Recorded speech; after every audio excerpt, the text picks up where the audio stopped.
새로 목사안수를 받고 부임한 목사님이 인품도 좋았고 또 매너도 좋고 모든 게 다 훌륭했는데 한 가지 좀 아쉬웠던 것은 그 목사님이 말이 어눌해서 그 말이 영 답답하고 소인들이 잘 듣질 못했습니다. 그것이 몹시 모두 다 아쉽게들 생각했는데 어느 날 갑자기 목사님이 단에 서더니 말씀을 하는데 그렇게 유창하게 말이 청산유수로 쏟아져 나오는 것이었습니다. 아니 목사님 저렇게 말씀을 잘하는데 왜 그동안 저렇게 말들을 그렇게 어눌하게 하셨는가 모두 의아해했습니다. 예배가 끝난 다음에 목사님께 물었습니다. 아니 목사님 이렇게 말씀 잘하시는데 왜 전에 그렇게 말을 그렇게 어눌하게 하셨습니까? 뭔 일이 있었습니까? 물었더니 목사님 대답하는 말이 아침에 일을 닦고 나서는 틀니를 끼는데 그만 마누라 입은 틀니를 끼고 왔더니 이렇게 말이 달라졌다고 얘기를 하더라는 것입니다. 글쎄요, 틀니를 바꿔서 말이 잘할 수 있다면 저도 좀 잘하는 사람 틀니를 좀 빌렸으면 좋겠습니다만 오늘 말씀에는 제사장의 위임식에 대한 말씀이 나오고 있습니다. 그런데 제사장의 위임은 대단히 거룩하고 성대하게 치러졌던 것을 볼 수가 있습니다. 물론 엄숙하고 경건하게 치러졌던 예식이었습니다. 옛날 우리나라 조선시대 임금님의 그 즉위식도 대단히 성대하게 치러졌던 것으로 역사적인 자료들은 전해지고 있습니다. 그 임금의 등극례는 대개 대궐의 궁궐문 앞에서 치러졌다고 하는데 창덕궁 같으면 인정문, 그리고 경복궁 같으면 광화문, 또 경희궁 같으면 승정문에서 이제 그 예식을 치렀다는 것입니다.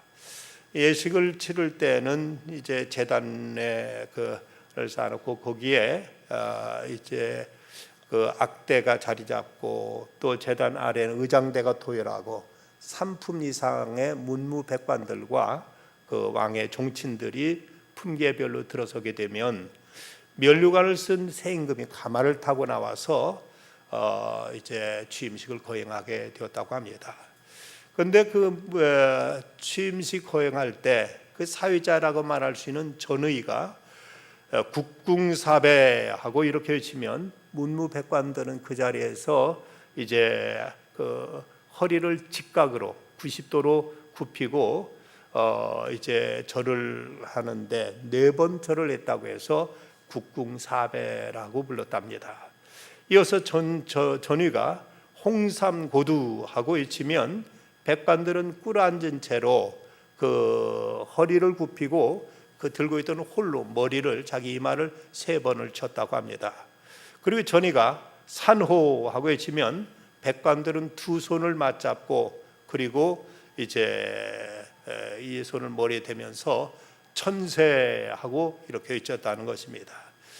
여러분 우리가 대한독립 만세하고 불렀는데 이 만세란 말은 옛날은 우리나라 사람들 쓰질 못했습니다. 중국의 천자한테만 중국의 이 만세를 썼고 그 이제 제후들한테는 이제들은 그 천세라고밖에 부르지 못했는데 옛날 조선시대 우리나라는 중국의 영향하에 있었기 때문에 어떤 사대적인 사상 속에서 감히 만세를 부르지 못하고 천세하며 이렇게 왕에게 경의를 표했다는 것입니다.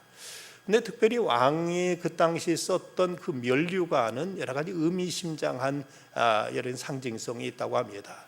여러분 영화라든지 드라마에 보면 머리에 사각으로 들고 그리고 앞뒤로 구슬이 12개씩 달린 구슬이 9줄로 앞뒤로 되어 있는 이런 그 임금님의 면류관을 여러분 보셨을 것입니다. 그 구슬들은 거기에 희고 붉은 그리고 푸른 12구슬이 메인 구슬이 9줄씩 이제 앞뒤로 닿았고 그리고 귓부분에는 노란 솜방울이 늘어져 있었습니다. 중국의 천자는 12줄, 그리고 제후는 9줄, 상대부는 7줄, 하대부는 5줄로 이 차등을 두었다고 하는데 그런데 이렇게 앞뒤로 구슬들로 앞에 시야를 가렸던 것은 임금으로 하여금 눈앞에 보이는 것들만 보지 말고 멀리 있는 백성들의 사정과 형편도 살피라는 뜻으로 앞에 이런 그 구슬로 된 주렴을 달아서 이제 시야를 가리고, 또 옆에 이제 그 솜방울을 귀 있는 곳에다 달았던 것은 그 주변에 있는 신하들 말만 듣지 말고 백성들의 탄원, 백성들의 호소와 그들의 신음소리도 이제 들을 줄 알아야 된다 해서 가까운 것보다는 멀리 있는 걸 볼 줄 알고 멀리 있는 소리까지 들어야 된다고 해서 우리 가까운 것은 이렇게 면류관을 통해서 가리고 또 이제 솜방울을 통해서 귀를 이제 에다가 이런 솜방울이 든 방울을 노란 방울을 달곤 했다는 것입니다. 어찌 보면 한 나라의 왕이지만 이 왕은 그저 자기 주변에 있는 사람만이 아니라 멀리 있는 백성들, 저들의 소리를 잘 듣고 그리고 그들을 위해 선정을 베풀어야 될 책임이 있었던 것처럼 제사장도 그저 이제 백성들의 소리를 잘 듣고 이걸 하나님께 잘 아뢰고 또 하나님 뜻을 잘 헤아려서 이것을 또 백성들에게 잘 전해야 될 이런 책임이 있었던 점에 있어서 제사장의 역할은 몹시도 막중했고 이런 대단히 이제 성스러운 직이었습니다. 오늘 말씀에 보면 제사장을 위임하는 위임식이라는 말씀이 이제 기록되어 있고, 그리고 뒷부분에 가서는 매일 하나님 앞에 아침 저녁을 드리는 번제에 대한 말씀이 기록되어 있습니다. 먼저 보면 1절부터 3절 말씀 보면 그 취임식에 필요한 위임식에 필요한 제물들이 열거되고 있습니다. 내가 그들에게 나를 섬길 제사장 직분을 위임하여 그들에게 거룩하게 할 일은 이러하니 곧 어린 수소 하나와 흠없는 수양 둘을 택하고 무교병과 기름 섞인 무교과자와 기름 바른 무교전병을 모두 고운 밀가루로 만들고 그것들은 한 광절에 담고 그것을 광절에 담은 채 그 송아지와 두 양과 함께 가져오라고 이렇게 말씀하고 있습니다. 여기서 이제 그 위임식을 위해서 제사장의 위임식을 위해서는 이런 그 1년 된 소 한 마리, 그리고 이제 그 수양 두 마리, 그리고 이제 거기에 누룩 없는 빵, 기름만 섞고 누룩을 넣지 않은 케이크, 또 누룩을 넣지 않고 기름만 바는 웨이퍼, 성찬용 우리가 그 전병과 같은 이런 모양의 것을 의미합니다. 이런 것을 이제 광줄에 담아다가 이제 하나님 앞에 제물로 드리는 이런 제사를 치렀습니다. 그리고 나서는 이제 제사장이 될 사람을 회막문 앞에 데려와서 물로 저들을 씻어서 정결하게 한 다음 준비된 모든 이제 제사장의 예복을 입혀서 이래서 이제 귀임식을 치르게 했던 것입니다. 그리고 황소를 끌고 와서 황소 머리에 손을 얹고 그리고 나서는 황소를 죽여서 그 피를 이제 제단과 이제 그 사방에 뿌리는 이런 예식을 치르곤 했습니다. 그리고 그런 수양 하나를 끌어다가 또 거기에 머리에 아론과 그 아들들이 손을 얹고 그리고 그 양을 죽인 다음에 그 피를 사면에 뿌리곤 했습니다. 양의 각을 뜨고 내장과 다리를 씻고 그 모든 것을 제단 위에 놓고 태움으로써 이런 예식을 했던 것입니다. 그런데 이렇게 양 한 마리 이렇게 했을 뿐만 아니라 또 한 마리 양을 이제 가져다가 이것도 이렇게 그 제사장 아론과 그 자손들이 그 자식들이 그 위에 손을 얹고 이걸 잡아 피를 이제 쏟았는데 그때 그 피를 아론과 그 아들들의 오른쪽 귓볼 그리고 오른손 엄지 그리고 오른발 엄지에다가 이것을 바르는 이런 예식까지 행함으로써 이제 제사장을 거룩하게 성별하는 이런 의식을 치른 것을 이제 그 오늘 말씀 우리에게 이제 가르쳐주고 있습니다. 이런 취임식 예식이 무려 7일 일주일 동안이나 계속되었다고 오늘 말씀하고 있습니다. 이런 예식을 하나님께 굳이 이스라엘 백성이 명하신 이유가 뭘까? 그 무엇보다도 먼저 하나님이 거룩하신 분이기 때문에 이런 제사를 통해서 먼저 제사장을 하나님께 성별하게 하셨던 것입니다. 누구든지 죄인들은 거룩하신 하나님 앞에 나갈 수가 없습니다.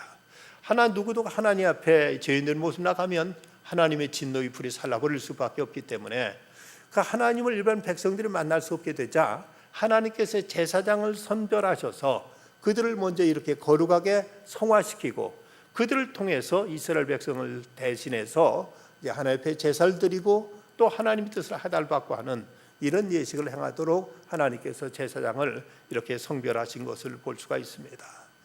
이제 제사장 외에는 누구도 감히 하나님 앞에 나갈 수 없게 되었고, 그 제사장도 자기를 대신해서 죽은 그 양과 소의 피를 힘입지 않고는 감히 하나님을 찾을 수 없었고 하나님 앞에 나갈 수 없었기에, 바로 이렇게 소를 잡아서 피를 흘리고 양을 잡아서 피를 뿌리고, 그 양의 피를 또 이제 오른쪽 귓볼과 오른쪽 엄지손가락, 오른쪽 엄지발가락에 발라서 저를 거룩하게 이것을 이제 속죄한 다음에, 그 다음에야 겨우 하나님 앞에 나갈 수가 있게 되었습니다. 그런데 이제 예수 그리스도, 바로 그분이 우리의 유월절 어린 양이 되심으로, 그리스도께서 피 흘리심으로 말미암아서 오늘날 이 시대, 신약의 시대는 모든 성도들도 이제 하나님 앞에 담대히 나갈 수 있는 길이 열렸고, 이래서 모두 다 하나님을 뵙고 하나님 앞에 예배하고 하나님을 찬양하고 하나님을 섬길 수 있는 이런 특권과 영광이 우리에게 모두 허락된 것은 참으로 예수 그리스도를 통한 우리에게 주신 특별한 하나님의 은총이 아닐 수가 없습니다. 이 제사장들은 거룩한 그 세마포 예복을 입혔습니다. 에봇을 입고 머리에 관을 씌우고 이제 속옷도 거룩하게 하고, 이렇게 모든 것 하나하나를 깨끗하고 정결하게 거룩한 옷을 입음으로써 저들로 하여금 하나님 앞에 한 가지도 어떤 이제 티라든가 허물이 없도록 이렇게 가장 정결한 모습으로 하나님 앞에 나가겠는데, 이제 신약에 와서, 시대에 와서는 이것이 다른 면으로 하나님께서 우리를 새롭게 단장시키시는 모습을 보여주고 있습니다. 로마서 13장 14절에 보면 오직 주 예수 그리스도를 옷 입고 정욕을 위하여 육신의 일을 도모하지 말라 하고 이렇게 말씀하고 있습니다. 예수 그리스도 옷 입어 세상 사람들에게 그리스도인으로서 그리스도를 보이고 그리스도를 드러내며 그리스도를 전하고 증거할 수 있는 이런 책임과 사명이 바로 우리에게 주어졌습니다. 하나님은 아론과 그 아들들에게 숫송아지를 잡아 제사를 드리게 하셨습니다. 위임식에 드려진 이 제물은 아론과 그 아들들의 죄를 사하기 위한 것이었는데, 14절 말씀, 그 숫소의 고기와 가죽과 똥은 진 밖에서 불사르라, 이는 속죄제니라 그 말씀하면서, 아론과 그 아들들 속죄 제사를 위해서 이제 그 양과 소가 죽어야 했듯이 우리의 대속을 위해서, 우리의 속죄를 위해서 예수님께서 희생을 당하셔야 했던 그것을 이제 이렇게 예표로 구약 시대는 이런 의식을 통해서 우리가 이제 보여주고 있습니다. 누구든지 하나님께 나가기 위해서는 이런 그 대속의 공로가 필요했다면, 우리는 이제 예수 그리스도 그분의 대속, 그분의 십자가의 보혈로 인해서 우리는 담대히 하나님 앞에 나올 수가 있게 되었고, 하나님을 아버지로 부를 수 있는 이런 특권과 은총을 입게 되었습니다. 평생 동안 열심히 신앙생활을 잘하던 사람이 있었습니다. 이 사람도 이제 이 땅에서 생을 마감하고 그리고 이제 천국 문 앞에 이르렀는데, 그 천국 문 앞에 베드로가 딱 버티고 서 있는 것입니다. 베드로를 보자 이제 이 사람이, 저는 그동안 열심히 하나님을 섬기고 믿음 생활 열심히 하고 교회 생활 잘했습니다 하고 이렇게 말했습니다. 그러자 베드로는 죄송합니다. 이 사람에게 하는 말이에요. 그러냐? 그래도 여기서 이제 체크해야 되고 여기서 어떤 기준에 적합해야만 들어갈 수 있으니까 그동안 살아왔던 걸 한번 살펴보자 하고 이렇게 말합니다. 그런데 이 사람이 하는 말에, 저는 지난 30년 동안 선교기관에서 저는 봉사하고 거기서 열심히 하나님 위해서 하나님 일을 열심히 했습니다 라고 이렇게 얘기를 합니다. 그러냐? 그럼 수고했다. 그러면 여기 이제 그 기준에 통과하려면은 1000점을 맞아야 되는데, 그러면 내가 30년 동안 거기에 그렇게 봉사했다면 그건 1점이다 하고 이렇게 말하더랍니다. 이 사람은 기가 막혔습니다. 자기가 30년 동안을 하나님 나라에서 복음 전파를 위해서 봉사는 기껏 1점이라니까 기가 질렸습니다. 그리고 또 어떻게 살았느냐 하고 묻습니다. 저는 한 가정의 성실한 가정으로서 아내를 위해서 제가 나름대로 이제 따뜻한 그 배필로서 반려자로서 제가 사랑을 쏟았고, 그리고 두 자녀를 믿음으로 성실하게 잘 길렀습니다. 그것도 참 대견하구나. 그렇게 사는 사람이 많지 않은데 너는 그렇게 가족을 위해서 경건하게 또 모범적인 가장으로 일했다니 너한테 2점을 부과해 주마 하고는 2점을 주는 겁니다. 이거 1000점을 맞아야 된다는데 이제 겨우 3점입니다. 이제 그 다음에 너 또 뭐 했느냐? 예, 교회에서는 집사로서 제가 열심히 봉사했지요. 새벽 기도도 안 빠지고요. 제가 교회 봉사하면 다 달려가서 일했습니다. 그래, 수고했다. 그것도 1점이다. 그걸 4점밖에 받지 못했습니다. 이거 야단 났습니다. 도무지 자기가 1000점을 달성할 아무런 어떤 기대가 되질 않았습니다. 그 순간 그는 이제 이렇게 부르짖었습니다. 예수님, 저 좀 도와주세요. 저는 도저히 안 되겠어요. 제 힘으로는 도저히 여기를 들어갈 수 없겠어요. 하고 이렇게 주님 앞에 하소연했습니다. 그러자 이 베드로 한 말, 됐다, 1000점이다 하고 이렇게 이제 단번에 합격을 시켜주더라는 것입니다. 인간의 어떤 공로를 가지고도 사람의 노력과 사람의 수고 가지고 사람의 의로움을 가지고 천국에 들어갈 수 있는 사람은 아무도 없습니다. 우리의 공로 가지고 하나님 앞에 나올 수 있는 사람은 아무도 없습니다. 오직 예수 그리스도 그분의 은총, 그분의 자비, 그분의 긍휼, 그분의 대속으로 말미암아서 우리는 하나님 앞에 나올 수 있게 되었다는 사실을 우리는 결코 잊지 말아야 될 것입니다. 다음에 이제 두 번째로 하나님은 우리에게 거룩한 삶을 요구하시는 걸 볼 수가 있습니다. 오늘 말씀 20절 21절 말씀 보면 너는 그 수양을 잡고 그것에 피를 가져다가 아론의 오른쪽 귓뿌리와 그 아들들의 오른쪽 귓뿌리에 바르고 또 그 오른손 엄지와 오른발 엄지에 바르고 그 피를 제단 주위에 뿌리고 제단 위에 피와 관유를 가져다가 아론과 그 옷과 그의 아들들과 그 아들들의 옷에 뿌리라. 그와 그의 옷과 그 아들들과 그의 아들들의 옷이 거룩하리라고 말씀하고 있습니다. 이 위임식에는 속죄제를 위해서 송아지를 드리고 번제를 위해서 2마리 수양을 드리는 이런 예식이 이제 치러졌습니다. 속죄는 당연히 죄를 대속하기 위한 것이고 번제는 하나님께 헌신을 이제 다짐하는 상징하는 이런 그 의미로서 제사를 하나님 앞에 드렸던 것입니다. 이렇게 이제 이걸 통해서 제사장을 속죄했지만 이것으로 다 되는 것은 아니었습니다. 또 다른 한 마리의 수양이 이제 저들 위해 죽어야 했는데 한 마리 그 또 다른 한 마리의 수양을 잡아서 그 피를 바로 이제 저들의 귓뿌리 그리고 오른손의 엄지 그리고 오른발의 엄지 발가락에 이것을 이제 바르게 하셨던 것입니다. 이것은 이제 그들을 그리고 그 피를 또 옷에 뿌리게 했습니다. 그것도 그들의 이제 그 직분을 전체로 성화시키려는 하나 이런 표징으로 이런 이제 의식을 행하게 했습니다. 이런 일들을 통해서 저들로 하여금 귓뿌리를 이제 그 양의 피를 바름으로 듣는 귀가 경건해지기를 거룩해지기를 성화지 되도록 이렇게 이제 성별했고 또 손으로 오른손 손가락 엄지에 피를 바름으로 이제 손으로 행하는 모든 일들이 거룩하고 성스러운 일을 하도록 이렇게 어떤 하나님의 거룩한 명령이 저에게 부여된 것입니다. 그리고 발가락에 이 피를 바름으로 인해서 저들이 행하는 것, 저들이 다니는 것, 저들이 움직이는 것, 이 모든 것이 다 거룩하고 성화되도록 이런 상징적인 의미로 귓뿌리와 오른손과 오른발가락에 이것을 이제 발라서 저를 이제 성별하는 이런 예식을 치렀던 것입니다. 이렇게 이런 의식을 통해서 저들을 거룩한 하나님의 사람으로 구별했다면 이제 우리는 바로 예수 그리스도로 말미암아 이런 어떤 양이나 소가 아니라 그리스도의 보혈로 말미암아 우리는 거룩해지는 이런 은총을 입게 됩니다. 고린도전서 1장 2절 말씀 보면 고린도에 있는 하나님의 교회 곧 그리스도 예수 안에서 거룩하여지고 성도라 부름받은 자들과 또 각자 우리 주 곧 그리스도들 그들과 우리 주 되신 그리스도 예수의 이름을 부른 모든 자들에게 편지하노라고 말씀하고 있는데 여기서 그리스도 예수 안에서 거룩하여지고 성도라 부르심 받은 자들이라고 언급하고 있습니다.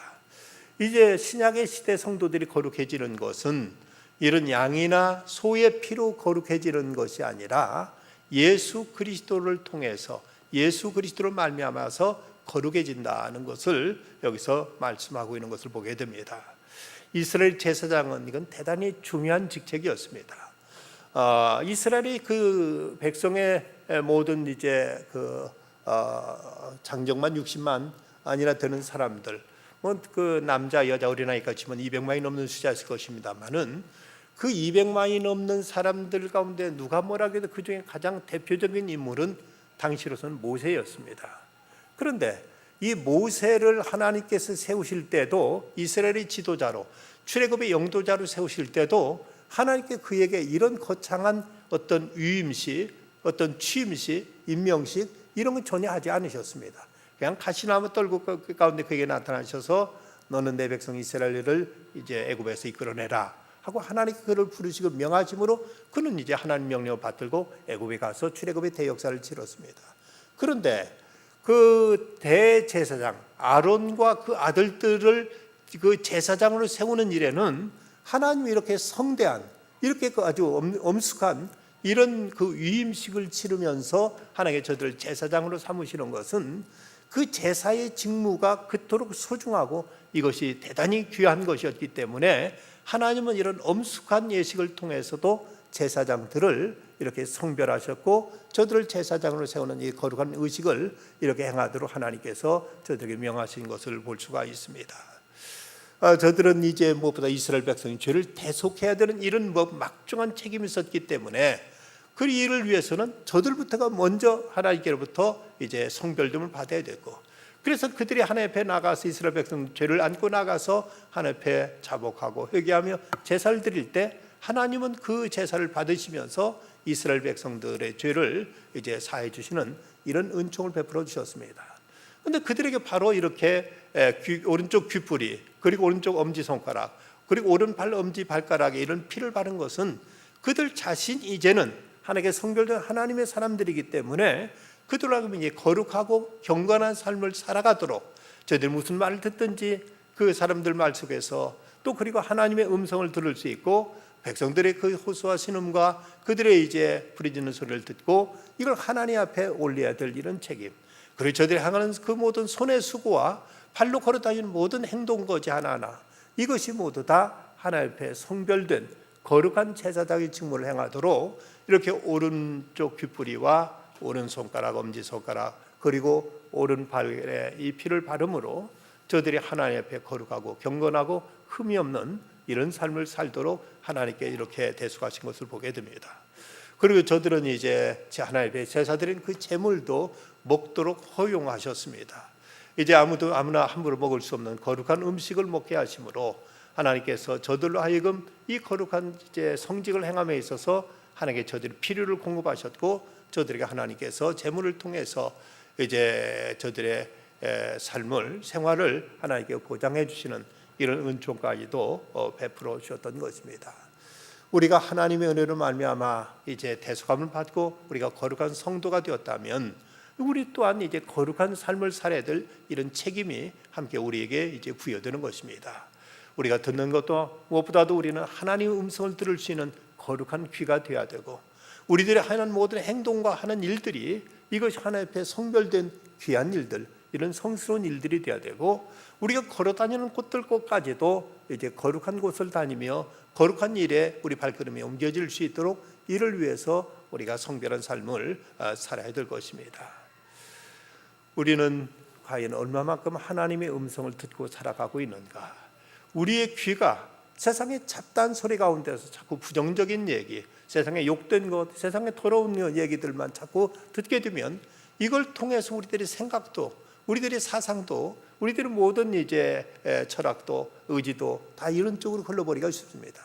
그러나 한 번이라도 더 하나님 앞에 나와서 하나님의 음성을 들으면서 점점 우리는 경건해지고 거룩해지고 하나님 앞에 점점 성화된 삶을 살아갈 수가 있습니다. 우리가 이제 비록 직장에 나가서 일할지라도 가정에서 일할지라도 하는 우리의 손의 수고를 통해서 하나님의 뜻을 이루고 하나님의 일을 한다는 이런 이제 그 자세와 이런 생각으로 우리가 일을 하게 되면 우리가 하는 그 모든 일도 이제 성력이 될 수가 있습니다.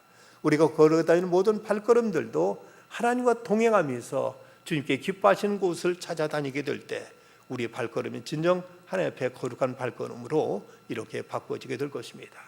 우리는 하나님 앞에 거룩함을 입은 이 사람이기에 이제 그리스도의 보혈로 그리스도의 대속으로 우리가 이제 성화되었다면 이제는 그것이 우리의 삶으로 생활로서 당연히 나타나야만 될 것입니다. 어느 곳에 한 아버지 밑에 두 아들이 있었습니다. 큰 아들은 형은 성격이 온화하고 그 아주 마음이 너그럽고 따뜻한 사람이었습니다.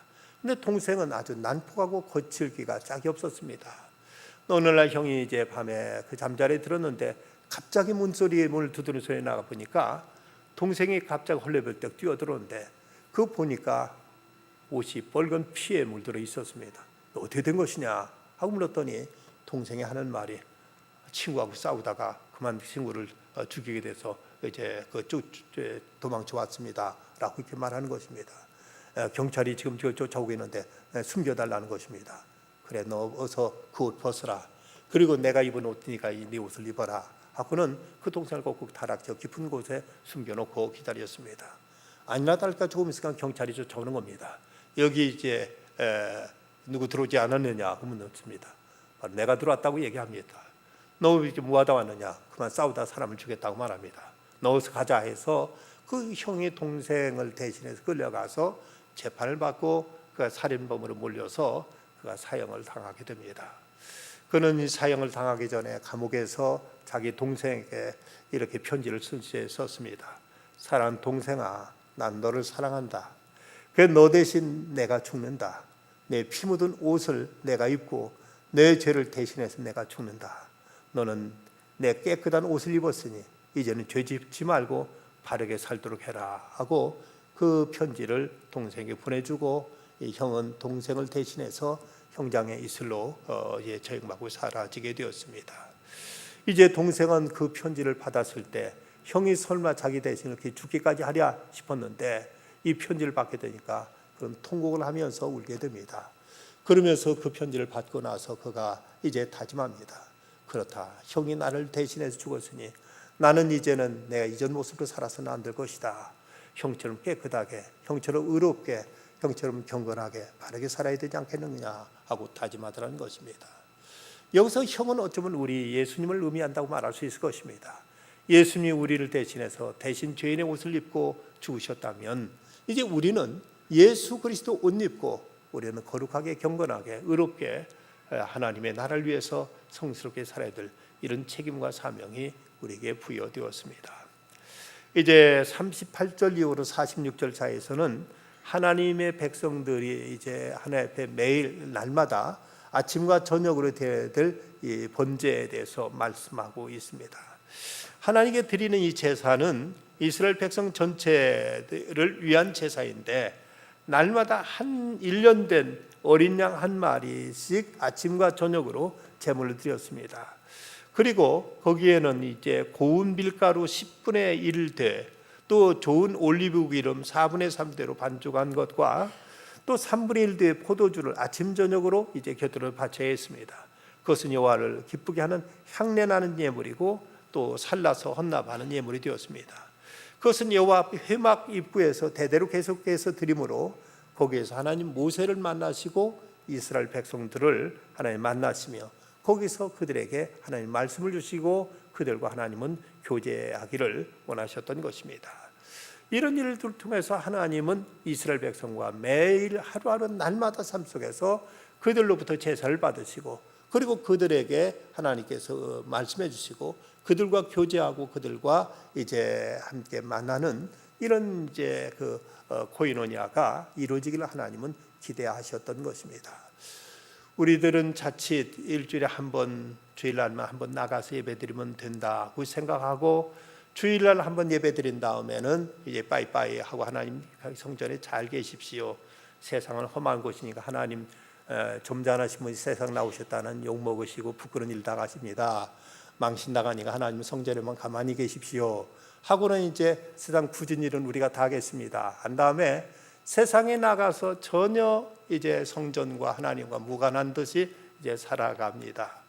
그러다 일이 좀 잘 되면 봉투 하나 하나님께 갖다 바치면서 열심히 살았습니다 하고 하나님 앞에 이제 뒷돈도 드린다고 생각하면서 살아가는 경우가 많습니다. 이런 모습을 여러분 어떻게 생각하십니까? 하나님 매일 이스라엘 백성들에게 아침적으로 제단을 쌓도록 하신 이유가 뭘까? 하나님은 이스라엘은 절기가 유월절이 있고 오순절이 있고 또 수상절이 있습니다.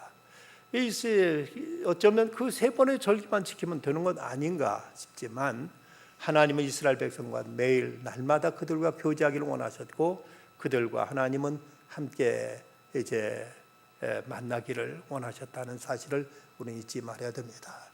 우리의 예배는 주일날 하나님 앞에 드리는 한 번의 예배로 끝나는 것이 아니라 우리는 날마다 아침마다 저녁마다 하나님 앞에 기도하며 말씀을 묵상하며 우리가 무슨 일을 하더니 하나님과 동행하는 삶을 살아가게 될 때 이것이 진정 우리에게 기대하시는, 이것이 하나님께 우리에게 바라시는, 하나님께서 우리에게 날마다 삶 속에 우리에게 자비를 베푸시고 능력을 베푸시고 우리를 도우시고 우리를 지켜주기를 원하시는 하나님의 은총의 손길이 된다는 사실을 잊지 말아야 됩니다.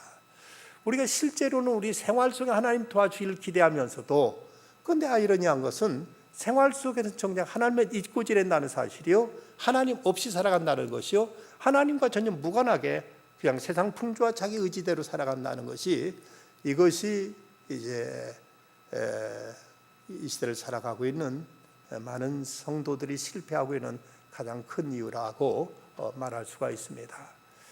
우리가 날마다 하나님과 교제하며 살아간다는 것, 여러분 이렇게 수요 예배까지 나오신 건 참 잘하셨습니다. 그런데 더 잘하실 수 있는 방법은 새벽 기도까지 나오시는 거라고 여러분 생각. 오직 이렇다면 하나님이 얼마나 더 이것이 귀한 모습이겠는가. 마치 이스라엘 백성들이 아침과 저녁으로 하나님 앞에 이런 번제를 드렸듯이 하나님 앞에 날마다 매일매일 시간을 내서 하나님과 교제하는 시간을 갖는다는 것, 이것이야말로 가장 하나님 앞에 경건한 모습이요, 우리 일상을 하나님과 함께하는 삶이라고 이렇게 얘기할 수 있습니다.